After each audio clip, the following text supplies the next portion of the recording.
नमस्कार दोस्त, मैं Mithilesh Chaudhary, speaker of Sandhya flex group and motivation classes. आज हम बात करने जा रहे हैं man power management. Man power को कैसे हैंडल किया जाए। लोग अपना ही पैसे लगा करके इन्वेस्टमेंट करके फैक्ट्री को लगा लेते हैं। कुछ ऐसे तुच्छ लोगों पर भरोसा करके वहां का इंचार्ज बना देते हैं, एक रेस्पॉन्सिबल पर्सन बना देते हैं। उन पर आंख बंद करके भरोसा करने लगते हैं कि सामने जो है वो काफी मैन पावर को मैनेज करते हुए कंपनी को नुकसान से बचाएगा। लेकिन वही जो कंपनी का इंचार्ज रहने दो या फोरमैन रहने दो या सुपरवाइजर रहने दो या ऑपरेटर रहने दो, वहां पे नंबर ऑफ काफी लॉकिंग रहने से, काफी लापरवाही रहने से वो ऑर्गेनाइजेशन की धज्जियां उड़ जाती है। तो आज इंडिया सबसे पीछे क्यों है? आज यही रीजन है। आप चाइना में देखो, लोग 12 आवर्स जॉब करते हैं नॉन स्टॉप। जिसका जो जैसा एबिलिटी रहता है, जिसके काबिल रहता है, उसको उस तरह से काम दिया जाता है। 12 आवर्स से आदमी इंसान काम करता है और कोई छुट्टी नहीं लेता है। साल में वाली जनवरी मंथ में ही चाइना में छुट्टी रहता है। आज इसलिए अगर ये बोतल बनाने में इंडिया में खर्चा आता है 50 रुपया, तो वहाँ चाइना में 10 रुपया आता है। इस तरह खर्चा आप सोच सकते हो कि 10 रुपया खर्चा कैसे है। Man power management is important for the benefit. अगर बेनिफिट को आपको कंपनी में बेनिफिट चाहिए, आपका ऑर्गेनाइजेशन में बेनिफिट चाहिए, तो मैन पावर और मैनेजमेंट बहुत इम्पोर्टेंट होता है। कि हम कंपनी तो लगा लेते हैं, लेकिन वहाँ का जो इंचार्ज होता है, जो प्रोडक्शन मैनेजर हो जाता है, जो प्लांट मैनेजर होता है, वो आंख बंद करके काम करता है। कहीं पर क्या नीचे गिरा हुआ है, क्या नट बोल्ट लूज हो गया है, क्या मशीनरी में प्रॉब्लम है, क्या ब्रेकडाउन है, कहाँ पर क्या लाइट अननेसेसरी जल रही है, क्यों ये फैन चल रहा है, उसका यूज क्या है, वो मशीनरी आखिर ब्रेकडाउन क्यों हुआ, उसके पहले प्रिवेंटिव एक्शन क्यों नहीं लिया गया। तो ये सारे रिस्पॉन्सिबिलिटी जो है वो नहीं रहने से वो मैनेजमेंट जो है डे बाय डे उसका ग्राफ गिरते जाता है। कंपनी आने वाला वक्त में कंपनी बंद हो जाती है। तो अगर मैं भी मैन्युफैक्चरर है और आप भी मैन्युफैक्चरर है, तो मेरे वीडियो को ध्यान से सुनिएगा। कभी भी आंख बंद करके काम नहीं करना चाहिए। आंख खुला रखिए। अगर रात में भी सोते हो तो आंख खुला रख के सोइए।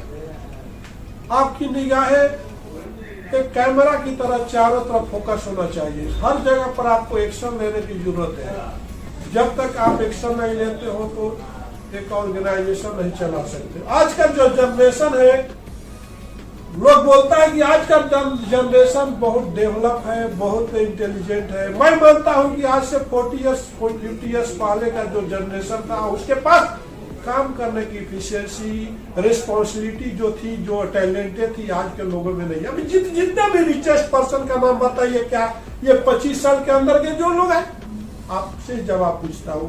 मेरा सवाल आपसे ही है, क्या नई जनरेशन में रिचेस्ट पर्सन है? बिल क्लिंटन कौन है? पहले का ये ओल्ड जनरेशन। धीरू भाई अंबानी कौन है? मुकेश अंबानी कौन है? टाटा में रतन कौन है? जितना भी रिचेस्ट पर्सन है, कौन है? लोगों में काम करने की क्षमता नहीं है। पॉलिटिक्स हो चुका है। पहले लोग किसी कंपनी में काम करते थे, क्या होनेस्टी से काम करते थे, क्या ईमानदारी से काम करते थे। आज जो है लोगों के अंदर काम करने की इफिशियंसी नहीं है। काम से भागते जा रहे हैं, रिस्पॉन्सिबिलिटी को निभा नहीं रहे। इसका इफेक्ट कहाँ पर होता है? कंपनी के फाइनेंशियल प्रॉब्लम इफेक्ट होता है, जिसका वो सोच करके कंपनी लगाता है कि इसमें हमको एक 2% 5% का सब कुछ खर्चा निकाल के बेनिफिट होगा, जबकि वो उसका अंदर घुसते जाता तो लास्ट में क्या होता है, उसके पास सप्लायरों का बहुत बजट हो जाता है, परचेज ज्यादा हो जाता है, सेल कम हो जाता है, तो उसका ग्राफ गिरना शुरू होता है। गिरते गिरते कंपनी क्या होता है, बंद हो जाती है, फिर रीसेल हो जाती है। तो उसका जिम्मेदार कौन है, वहाँ का जो मैनेजमेंट है, जो वर्कर को देखता है, मैनेजमेंट को देता है काम करने का जो तरीका है, वही सबसे बड़ा रिस्पॉन्सिबल, वही सबसे बड़ा वो कंपनी का दुश्मन है। इसलिए आप ऐसे लोगों को सतर्क रखिए।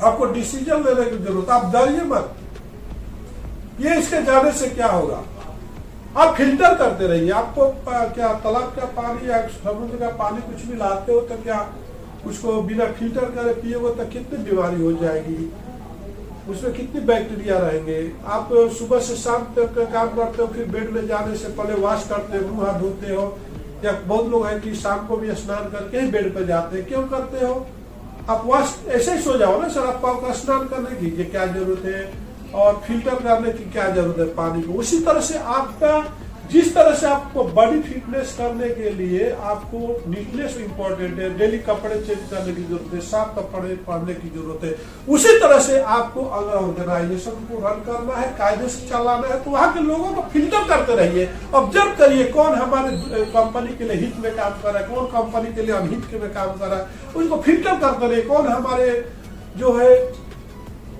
जज्बा को समझता है, कौन जुनून से काम करता है, कौन खाली डे बाय डे उसको ग्राफ को गिराने की कोशिश करता है। वैसे लोगों को, उस कचड़े को, इस जुआड़ियों को निकाल के फिल्टर करके फेंकते चलिए। जरूर एक दिन आपको फिल्टर पानी पीने के लायक मिल जाएगा। और आज तक जितनी भी बड़ी कंपनियां हैं, बड़े ऑर्गेनाइजेशन, वो फिल्टर ही तो करते हैं, चाहे पॉलीहोज इंडिया प्राइवेट लिमिटेड रहने दो। बहुत ऐसे कंपनियों के बारे में बताऊंगा जिसने फिल्टर नहीं किया। आज कंपनी का उसका पोजीशन बहुत ही बैड से बैड है, बहुत बदसर कंपनियां बंद हो गई, क्योंकि उसका मान ओनर के पास कैपेबिलिटी नहीं, उसको खुद अंदर में डर है कि क्या होगा, मैं इसको निकाल देगा। तो ऐसा नहीं सोचना चाहिए। फिल्टर करिए, फिल्टर करिए, तभी आपको शुद्ध पानी पीने के लायक मिलेगा। अंडरस्टैंड। फिल्टर करने वालों कंपनी का नाम आता पॉलीहोज है। फिल्टर करती है, जो आदमी थोड़ा भी इधर उधर करता है उसको दूसरे दिन गेट के बाहर दिखता है। गेट्स इंडिया फिल्टर करती है।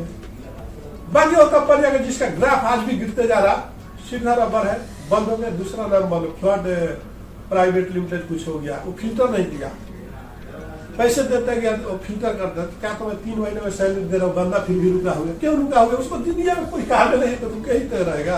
3 महीने के बाद भी सैलरी ले रहा तो जा नहीं रहा, फिल्टर नहीं किया, इसलिए कंपनी उसका ग्राफ गिर रहा, हो सकता है कभी बंद हो जाए, जब सबसे 40 साल पुरानी कंपनी है।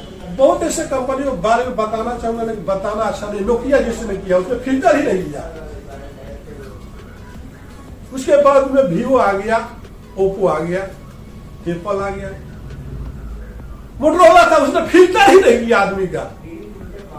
अपना सेक्रेटरी दूसरे को देते गया, अपना खोखला करते गया कंपनी को। वहां के जो भी सीईओ था, जो भी चेयरमैन था, तो मोटरोला बंद हो गया। तो आप क्या चाहते हैं, आपका भी कंपनी बंद हो जाए? इसलिए मेरे दोस्त, अगर ऑर्गेनाइजेशन चलाते हो ना, आपकी निगाह चारों तरफ होना चाहिए। एक झाड़ू मारने वाले से लेकर के, एक ऑपरेटर से लेके मैनेजमेंट तक होना चाहिए, नहीं तो आप नोकिया बन के रह जाओगे, मोटरोला बन के रह जाओगे। अंडरस्टैंड। तो आपको फिल्टर करने की जरूरत है। जो आपको इंसान आपके काम के नहीं है, जो आपको खाली नुकसान करता है, उसे लोगों को फिल्टर करके छान करके बाहर निकाल दीजिए। फिर आप देखिए, फिर एक फिल्टर करके काम पर, जिस दिन फिल्टर करके आप ऑर्गेनाइजेशन में रिस्पॉन्सिबल आदमी ही मिल जाएंगे, हर आदमी जो है ना अपना समझ के काम करने लगेगा, तो आप जो है ना उस बुलंदी तक पहुंच जाओगे जिसका आप कल्पना भी नहीं कर सकते। जैसे गेट्स इंडिया है, पॉलीहोज है, आज वर्ल्ड लेवल में काम कर रहे हैं। कब कंपनी आया पॉलीहोज? 2005, 16 ईयर्स। 16 ईयर्स में क्या कंपनी हो, 10 कंपनियां किया, उसने फिल्टर करना सीखा। आप भी फिल्टर करना सीखिए। आप अगर बिजनेसमैन हो, अपने ऑफिस में फिल्टर करिए, ज्यादा मत झेलिए। जो आदमी का रिस्पॉन्सिबल अच्छा नहीं है, जिम्मेदारी अच्छा नहीं है, उसको फिल्टर करते जाइए। फिर अपॉइंटमेंट के, फिर उसको देखिए 1 महीना 2 महीना, 1 महीना 2 महीना के बाद जैसे उससे फीडबैक अच्छा नहीं, उसको फिल्टर करके बाहर दूसरे को रखिए। उसी तरह से आपका कंपनी है, कंपनी में आप एक मत देखिए कि हमारा लॉस है, नुकसान है। आप पहले ही आप नुकसान बर्दाश्त कर लीजिए तो आगे आपका नुकसान बर्दाश्त करने की नौबत ही नहीं आएगी। आप फिल्टर करना सीख लीजिए। इसी के साथ मैं मिथिलेश चौधरी अपने वीडियो को विराम देता हूँ। Thank you.